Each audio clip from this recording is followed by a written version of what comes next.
sasabihin naman na, teka muna, dugas yata yan. Ipasok na natin yung dalawang senador nila. So pasok si Bongo at si di ba? Para hindi pa mahalata gaano na itong survey na to ay lang natin. Kinakailangan number 1 pa yung senador nila. O number 1 si Bongo. Alam niyo po ba si Bongo? Hindi naman number 1 yan nung presidente si Tatay Digong eh. Di ko po sinasabing dinudugas nila.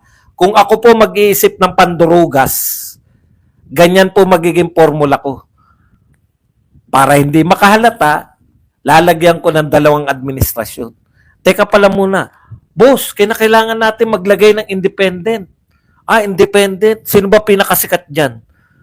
Si Willie Revillame, ilagay natin yan. Papasok dapat sa top 10. Katarantaduhan.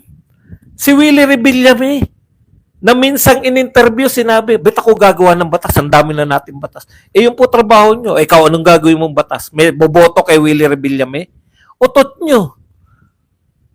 Tapos pasok sa top 12 si Willie Revillame.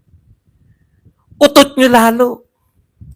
Paano nangyari na yung nilaglag nila si Amy Marcos nalaglag din sa survey? Ang taas-taas ni Amy Marcos sa alam ko paliwanag kasi namamangka sa dalawang ilog. Doon lang tumama yun. Nagtataka raw sila kay Abalos. Bakit daw laglagin si Abalos? Ang simple lang po na sagot dyan. Hindi siya Duterte. Malalaglag talaga siya. Bakit yung iba nariyan pa? Hindi po. Malalaglag po sila lahat. Ang pinag-aagawan po ng mga pro-Marcos, ano yung dalawa nila? Sino yung dalawa? Kaya nga si Amy, ganun na eh. Kaya nga si Villar, ganun ang tunguhin eh, di ba? Teka, kailangan ma-identify ako na Duterte ako para dun sa dalawang slot. Sa katotohanan po, dalawa na lang yung slot para sa kanila. Hindi pa ba totoo yung sangkatutak mayat maya? Ngayon lang po nagrarally na wala na pong plano-plano. Saan ba tayo? Liwasang Bonifacio. Merong ron sa liwasan mo. Lipat tayo, dito tayo. Puntahan ng mga tao. Lipat na yan. Punta na tayo sa Plaza Miranda. Puntahan sa Plaza Miranda. Gigil ang mga tao. Totoo po. No? Hindi nila kayang ipaliwanag lahat ng political analysts yung nagaganap. Straightan po ang mangyayari ngayon. Malalaglag yung mga tulpo dahil Duterte ang marami. Paulit-ulit na ako rito. Lahat ng lugar na puntahan ng mga Duterte, mapa Baste, mapa Digong, mapa Sara Duterte, pinagkakaguluhan. Nakita nyo bang pinagkaguluhan sa isang lugar si BBM? Ganito po ang tagpo kala BBM. Bago pumasok si BBM sa maraming tao, may mauuna po, palakpak tayo, palakpak. Ang sisiglan ng mga kami papalakpak dyan. Kaya kami narito dahil nabigyan kami ng 4-piece kami. Ikaw ba, ba't ka narito, Brad? Tupad ako eh. Tapos sasabihin nyo nananalo sa survey? Utot nyo. Ipaliwanag. Bakit BP Sara, hinahanapan po ng ebidensya, no? Hinahanapan po ng pangalan. Ito pong mga prosecutor na nagsasabi po na 30,000 daw po, no? Ang sistematikong napatay dito po sa war on drugs. Ayan po. At sinabihan pa po ni BP Sara na BOBO ang abogado ng kalaban. Pag-uusapan din po natin, ito pong mga liton-lito na po yung mga tinatawag na political analysts. Kung ano po ang mangyayari dito po. No? Pilit na pilit po sila dun sa pagpapaliwanag sa survey. Samantalang yung survey results po mismo ay hindi ka panipaniwala. Yan po mga pag-uusapan natin, pero bago yan, kung bago ka pala. Pag-uusapan natin, no? Ngayon po, in-interview po, lumabas po ngayon tong mga pahayag ni BP Sara tungkol po dito sa meron na po kasing ebidensya, no? Yung pong prosecution. Alam nyo po, nire-require po ng ICC Hindi po pwedeng magtaguan ng ebidensya, no? Lahat ng ebidensya nyo, kinakailangan ilabas nyo para makita po ng mga depensa sa panig po nila Pangulong Duterte. Ngayon po natin mapapatunayan na yung mga press release nila, 30,000 namatay. Ang galing ng banat ni BP Sara, no?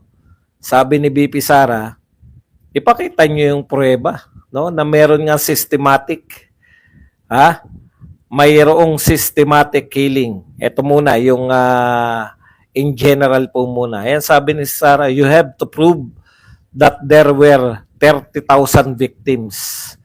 So how can you prove systematic killings of 30,000 victims? Di ba? Mahirap pong patunayan yan, 30,000 victims. If you do not have names, ang patunay po na totoong may biktima na nag 30,000, dapat may pangalan na 30,000. No? Ganun lang po, napakasimple. Simple lang po bumanat si BP Sara. Nasaan yung pangalan? Sino-sino yan? Ang hirap po kasing sabihin, na demanda po nakulong si Pangulong Duterte sa pagsasabi nyo na pumatay o yung kanyang gobyerno ay may pinatay na 30,000 dito sa war on drugs. Nasaan po ang mga pangalan ng mga yan? Yung mga nilabas nyo, yung kamamatay lang, 2024. Di ba? Pinangangatwiranan. Ito sing konti rin na to. Ang nangangatwiran. Okay. Mahihirapan po kayo. Hindi natin alam kasi ang ICC hindi natin alam kung paano kumilos yan. Pero mahihirapan po kayo sa normal na korte. No? Pag wala pong pangalan yung 30,000. Hindi po pwede. Crimes against humanity yan. Crimes against humanity po. Ibig sabihin, may systematic po na ginawa yung Pangulong Duterte. Very basic po yun. Kung may pinatay kami, kung may pinatay si Tatay Digong na 30,000, asan yung mga pangalan? Sino-sino yan? Ang dali po sagutin, di ba? Kasi po korte to Hindi naman po to survey. Korte po to. Kinakailangan po may pangalan po yun. So far, ang sinasabi pong pangalan, 43. Kahit po balibalik ta rin tayo, hindi po matatawag na crimes against humanity yun. Alam niyo kung bakit? Mas marami pa namatay sa isang bagyo Kay Bongbong Marcos Isang bagyo, 200, ang dami po namamatay. Dito, 43. Within span ng 11 years, 43. Tapos tatawagin ninyong crimes against humanity. Mas marami pa pong namatay sa isang bagyo ni BBM kaysa sa 43 na naganap sa loob ng 11 years. Paano matatawag na crimes of humanity yan? I-check din, correct.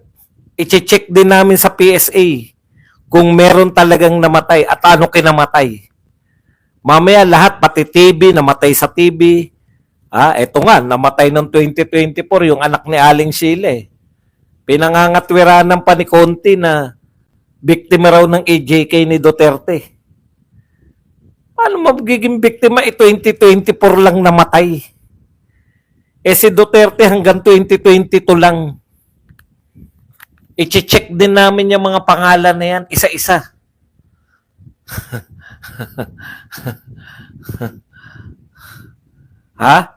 Talo pa yung gera, no? Ibang klase. Hindi ko po alam kung ilan namatay nung pandemya natin. Baka mas marami pa na.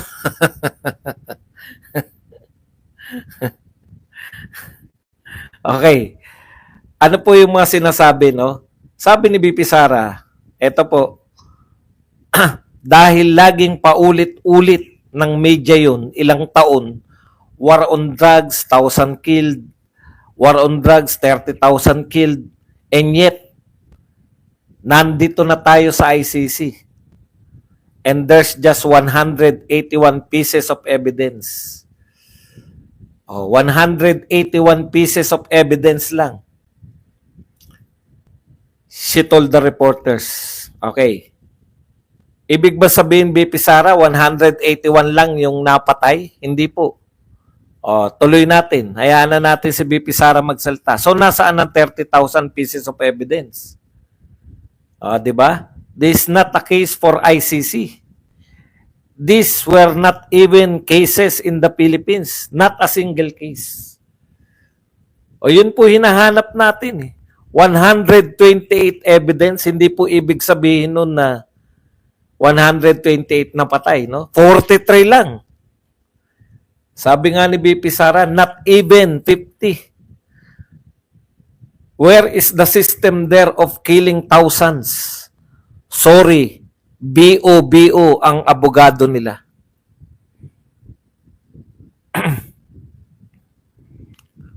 How can you prove? Ang systematic po kasi, no? Ang ibig po ng ibig po sabihin ng systematic na pagpatay, talagang may sistema na patay, no? Systematic, maramihan, no? Talagang iniutos yan mula, hindi po yan yung nanlaban, kasi systematic nga eh. Hindi po yan yung talagang asan yung pangalan. Paano mo masasabi na mayroong systematic na pagpatay kung walang pangalan? Talagang wag nating sabing vovo. Pero siyempre may katwiran po si Attorney Cristina Conti diyan, no? Tandaan po, nililitis po si Pangulong Duterte. Aktual na krimen po ba ang nililitis o haka-hakang krimen? Hindi ka po pwedeng litisin sa haka-hakang krimen. Kinakailangan po aktual. Kung aktual na krimen ka, lahat, katulad ng lahat ng mga gumawa ng krimen, dapat totoo yung biktima. Para po mapatunayan na totoo, no? Kinakailangan may pangalan. At i-check natin, ito bang si Roberto Duran ay namatay talaga sa AJK? TV pala kinamatay nito eh. Di ba? Iba po yung namamatay sa sakit eh. Okay. Ano namang paliwanag ni Conti? Baka naman may paliwanag si Conti. Kahit konti lang, sabi nga ni BP Sara, vovo. In crimes against humanity, you do not need to name all the victims. Ha? Talaga?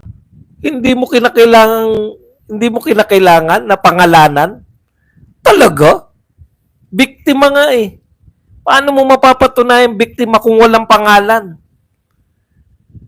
Talaga? Hindi pa pangalanan? Bakit sila naging biktima kung walang pangalan? Hindi po natin pwedeng sabihin yung pangalan nila dahil sila po ay biktima. Talaga? Yung kaso nga ni rape eh. Kinakailangan may pangalan eh. Tinatago lang ang pangalan, pero may pangalan. Tinatago lang sa balita, pero sa actual na korte, hindi po namin pwedeng pangalanan dahil rape. Talaga? Hindi pwedeng pangalanan? Di hindi totoong tao yan kung walang pangalan. Okay. Confidential ba yan? Siguro, ito po, siguro, magandang tignan ni BP Sara, and this is perfect. What happened to Holocaust? Kinumpara mo pa sa Holocaust, ha? Sige, tignan natin. Sa mga hindi po nakakaalam ng Holocaust, ito po ang ginawa ng Nazi Germany sa mga Hudyo po dun sa Europe, no? Hinuhuli po nila yung Hudyo at ito po ay pinakukulong muna, yung pala igagas chamber, kaya po meron tinatawag na systematic. Ikinumpara po ni Conti yung nasa Europe. Alam po ninyo, napanood namin yung Schindler's List. Schindler's List, no? Totoo ba yung mga Totoo po. Bakit? May mga buto eh. Totoo po ba yung naganap po yun na may systematic na pagpatay? Meron po. Yung Holocaust ba naganap? Meron po. Ang Schindler's List po, yun po yung mga nilista ni Schindler para mailigtas. Yung mga naaalala po nila, no? Totoong mga tao po yun. Marami pong napatay nun. Nagpapatunay po. Meron po ngayon, iniisa-isa po ngayon, yung mga pangalan ng mga napatay doon sa Holocaust. May mga pangalan po yun. Totoong tao yun. No? Si Schindler's List, listahan nyo ng mga nailigtas niya ni Schindler doon sa para hindi ko na alam ang istorya, yun lang ang natatandaan ko. Sa Nuremberg trials, they did not need to name all those killed. The gist of this case of crimes against humanity is the manner of killing, widespread and systematic, could be established by the testimony of even just one person. Okay. Inihahalin tulad niya po doon sa Holocaust. Totoo, pwede naman na hindi nila kinailangan. Bakit? May witness lang eh. Hinuli po, ganito, marami silang witness na talagang naganap yun. Marami po silang witness. Siguro, no? Yung panahon na yun, nililista lang yung mga pangalan nun. Hindi naman bago patayin. Hindi naman bago patayin, naglilista pa yung mga Germans eh. Nakita niyo po yung pagkakaiba? No? Malawakan po talaga yun. Hindi naman, ito, may listahan pa sila ng mga kakatayin. Hindi po. Basta hudyo ka, kinuha ka, tinitignan lang. Maramihan po yun. Yun po ang systematic. No? Yun pong sa Holocaust na yan. Pero ikumpara mo ba yan sa Holocaust? Hindi po pwede. Bakit po? May pamilya po eh.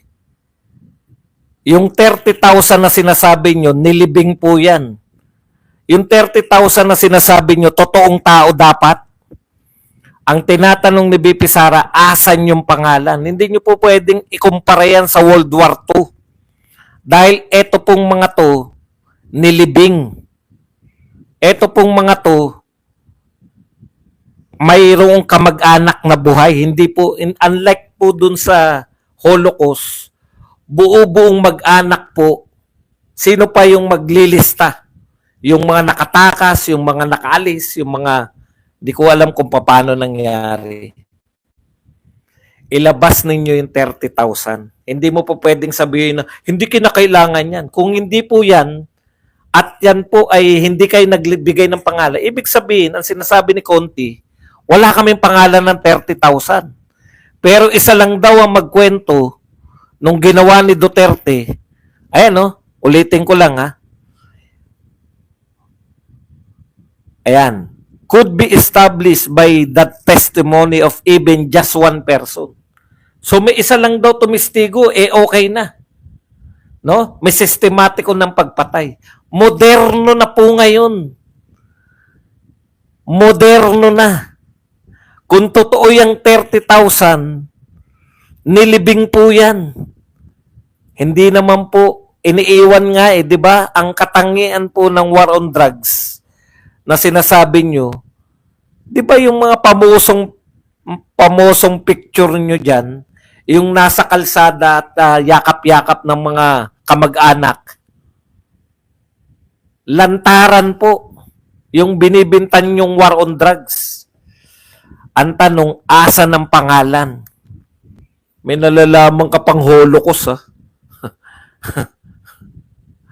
Asa ng pangalan?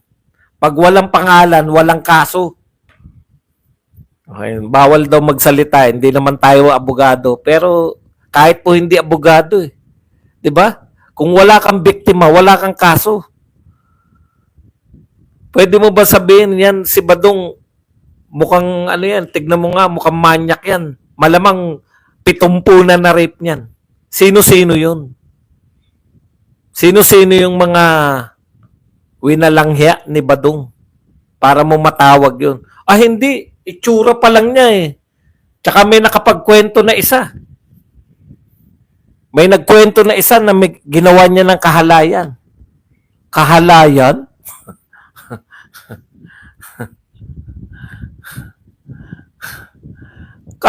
Kahalayan? Ganun po yun. Pwede mo ba akong kasuhan dahil may isang nagsabi na ginawan ko siya ng kahalayan? Tapos rapist na ako ng 80 dahil tinantya mo. Kung ilang oras ba sila nagsama. So kada isang oras, nakakagawa to ng kahalayan. Ilang oras sa isang taon po, 80 ni-rape niya ni Badong. Sa totoo lang po, nag-arrive sila sa 30,000. Itanong niya po, may nagkwenta na niyan eh. Kinuwenta lang nila. Tinantya lang nila. Baka akala nyo, nagloloko ko. Ito po. Sana lang kay Vice President, tuloy natin si Conti. Sana lang kay Vice President, Sara, total may oras naman po kayo. Pag-aralan nyo po ng mas malalim yung pong ikakaso doon sa tatay nyo. Clarification, the 181 pieces of evidence talk about preliminary matters. For example, what language will be the testimonies be in? Do you have documents? How many pages are these documents? Hindi po ito yung mismong ebidensya. And there will be more. Marami pa raw silang ilalabas na ebidensya. Meanwhile, lihim muna. Pati yung pangalan ng taong mga napatay, lihim muna. Maghanap pa po sila eh. Maghanap pa po sila ng mga kahawig. Pupunta siguro sila sa mga ilan na panginlistahan ng mga namatay nung panahon ni Duterte. Eto. Walang pangalan, di alam kung hindi yung mga unsolved crimes. Si Duterte may kasalanan niyan lahat. Rape po to eh. Sama nyo na yan. Rape with murder tong kaso nito. Naku, mas maganda pa yan. Utot nyo, 30,000, mag-produce kayo ng 30,000. Hindi yung pinagbubulan nyo. Eto pa sinabi ni Conti.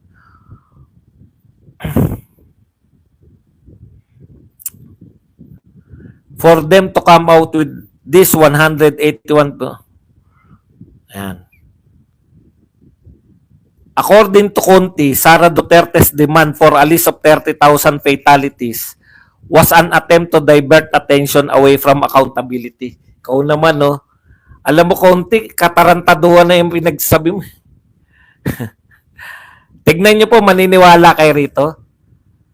According to Conti, Sara Duterte's demand for a list of 30,000 fatalities was an attempt to divert attention away from accountability. Dinadivert na lang daw ni Sara Duterte. Alam mo, Conti, nakakulong yung tatay. Dinadivert pa rin niya.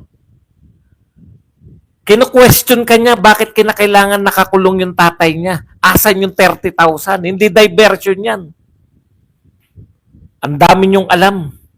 Diversion pa ba yun? Nakakulong yung tatay niya? Lahat ng sinasabi ni BP Sara ngayon, pinatutunayan niya na dapat hindi nakakulong ang kanyang tatay. Hindi, wala pa tayo ron eh. Wala pa tayo doon sa ebidensya nila eh.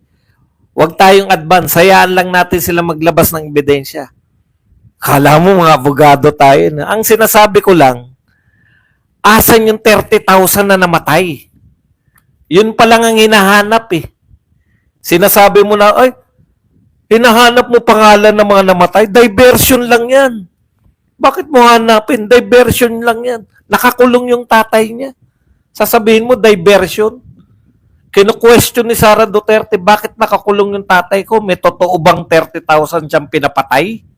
Asan yung 30,000? Diversion lang yan. Tignan nyo. Magandang ginagawa ni BP Sara eh.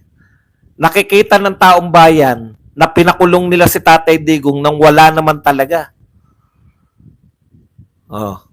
Pagbaling daw sa issue. Grabe. Ano yung issue? Nakakulong si Duterte, yan yung issue. At bakit siya nakakulong? Dahil sabi nyo, may sistematikong pagpatay. 30,000. Asan yung pangalan? Yun ang sinasabi. Asan yung mga namatay? Ito raw ang real question. The real question, guilty ba si Duterte? Anong guilty nga? Saan? Sino? May pinatay siya. Marami. Guilty ka ba? Sino yung mga pinatay? Huwag natin pag-usapan yan. Diversion yan. Basta may pinapatay ka. Guilty ka o hindi? Sino nga mga pinatay? Hindi po pwedeng tanungin nyo sa amin sino. Diversion yan. Putang, ngayon lang ko nakarinig na tinatanong, meron ba namang sinampahan mo ng kaso? Ikaw ay kinasuhan ko dahil may pinatay ka. Sino pinatay ko? Secret. Huwag mo na i-divert. Hindi po pwedeng i-divert. No? Binabaling ninyo ang atensyon. Sabi ko may pinatay ka. Sino nga po pinatay ko? Dinadivert mo. Si Sara Duterte na ngayon na may kasalanan. Sino po ang pinatay? Sino po pinatay ko? Bakit nyo ako pinagbibintangan na pumatay? Huwag mo i-divert. Pinagbintangan na kita. Huwag mo nang tanungin kung sinong pinatay mo. Basta may pinatay ka. Basta, nakakulong ako eh. Kumakanta ng habang buhay, ako sa'yo'y naghihintay. Nakakulong ako. Sino po pinatay ko? Dinadivert mo ang usapan. May pinatay ka tapos. Anong pangalan? Magaling kayo sa diversion. Sinabi ko na nga may pinatay ka eh. Sino pa pinatay? Hindi ba panda-divert yan? Niloloko niyo mga tao. Habang buhay, ako sa'yo'y naghihintay. Boys and pain. Hindi po hearsay. Ano yan? Diversion. 30,000? Diversion yan. Bakit nyo tinatanong kung sino pinatay? Dinadivert nyo usapan na.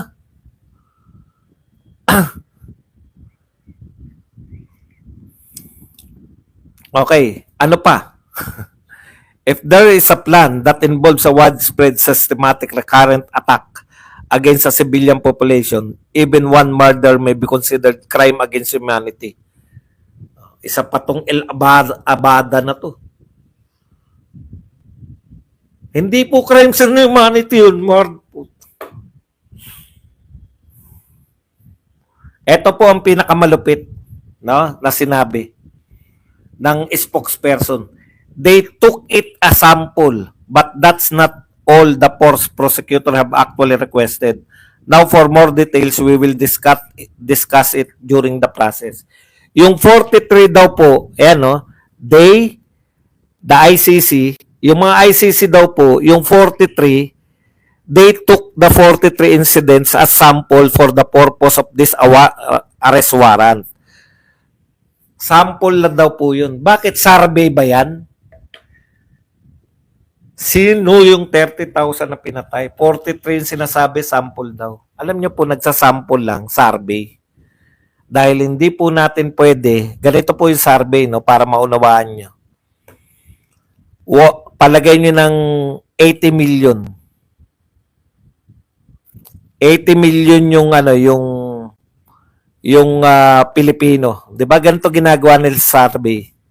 Bakit po mahirap paniwalaan yung lintik na survey niyan? 80 million, ilan ba ang botante?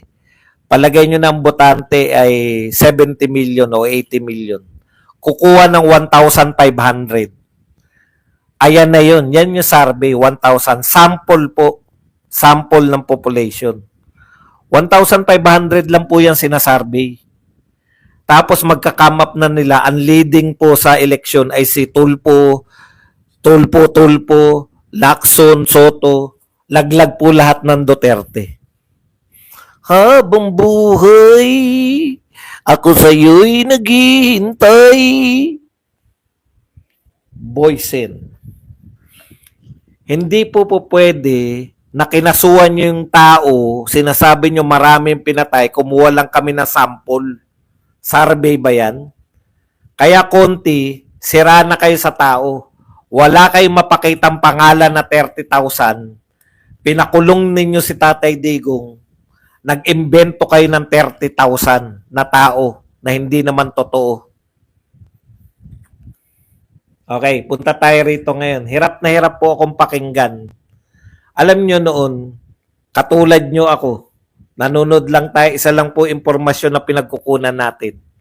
Ano po yung impormasyon na pinagkukunan po natin pag mga eleksyon?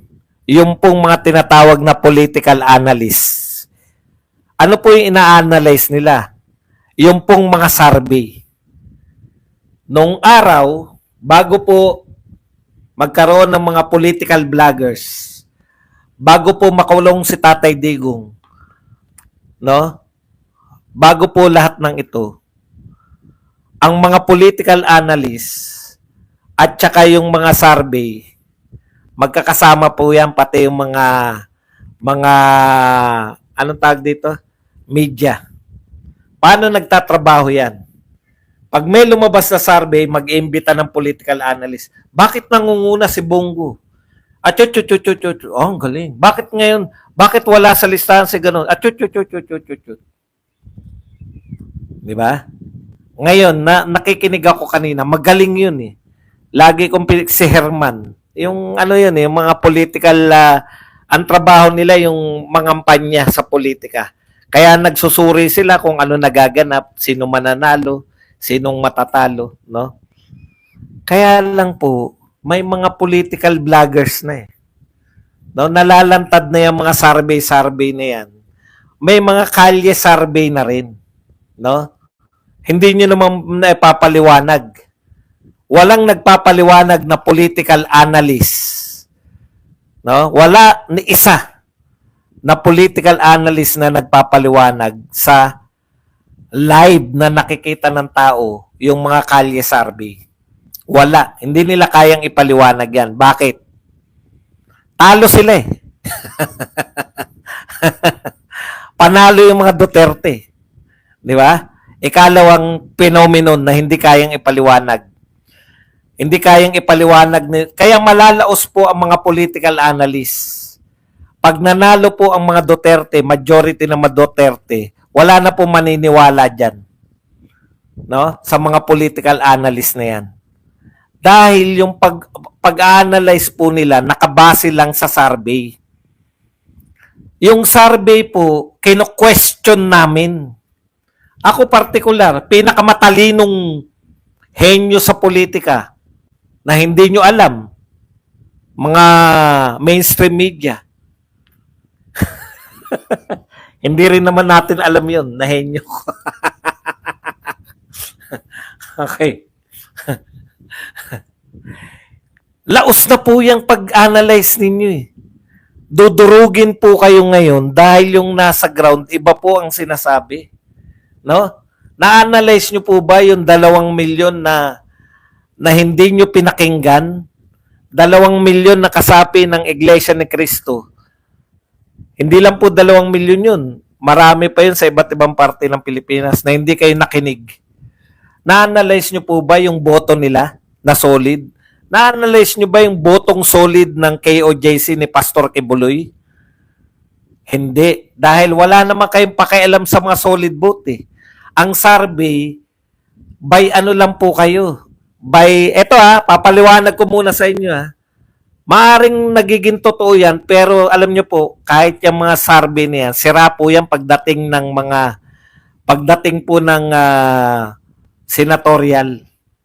Ang taas ni Tess naman eh. Tignan nyo po, before ng election nung tumakbo si Tess naman, yung hindi yung ngayon 2022 yung before yung 2022, halos hindi pumapasok si Tess naman eh. Di ba? Si Joel Villanueva, pero biglang hindi ko alam, top 3 si Joel Villanueva eh, pero sa mga survey na mga yan, wala. Alam nyo kung ano hindi kinoconsider na survey? Yung solid vote ng mga religious organizations. Automatic yan eh. Kung ilan ng KOJC, boboto lahat yan, solid straight Duterte. Iba po yan sa natanong dito sa Davao. Halimbawa, nagtanong sila, kung ang sample na kinakailangan sa Davao ay 3 tao lang sa Davao City, 3 lang yung hanapin nila. Kung hindi KOJC yung tinanong, di ba? Pero kung KOJC yun, 10 yung iboboto ng KOJC, solid yun. Kung ilang milyon yung botante ng KOJC, 10 lang ang iboboto nila. Yung Iglesia ni Cristo, pag nag-solid yan, hindi pa natin alam kung sino. Pero malamang sa galit ng Iglesia ni Cristo, marami silang susuportahan na Duterte. Solid votes yan. Yang kala Villanueva, gigil na gigil si Villanueva eh. Bakit nyo nililitis yung Pilipino sa ibang bansa? Solid yan.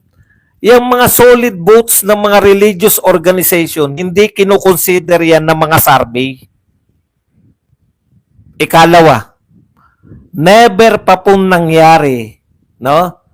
Never pa pong nangyari sa mga survey before sa mga eleksyon ng mga eleksyon po ng senatoriables. Never pa pong nangyari yung mga solid straight na labanan. Straight na tantusan. Wala pa pong pangyayari na nananawagan ng straight vote. No? Wala pa pong nangyayari na nananawagan ng straight vote noon. Black voting, wala pa po yan. May nangangampanya niyan noon pero wala pa po yung nangyari na talagang black voting, straight, binoboto.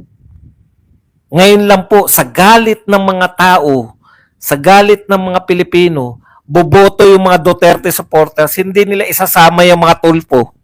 Hindi nila isasama yung mga ibang asungot, sila Abalos, etc. Lahat ng mga BBM, hindi nila iboboto yan. Totoo yan. Maniwala kayo sa akin, masisira lahat ng political analyst ninyo.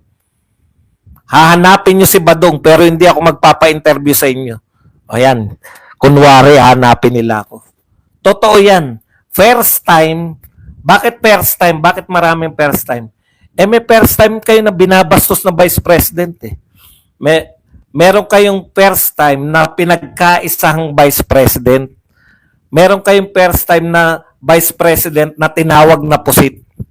Meron kayong pinag-initan na Vice President, pamilyang Duterte na mahal ng mga Pilipino. Alam niyo po ba, pinakamataas sa survey ng mga umalis na presidente si Tatay Digong? 81%. Wala! Isang presidente naging 81%.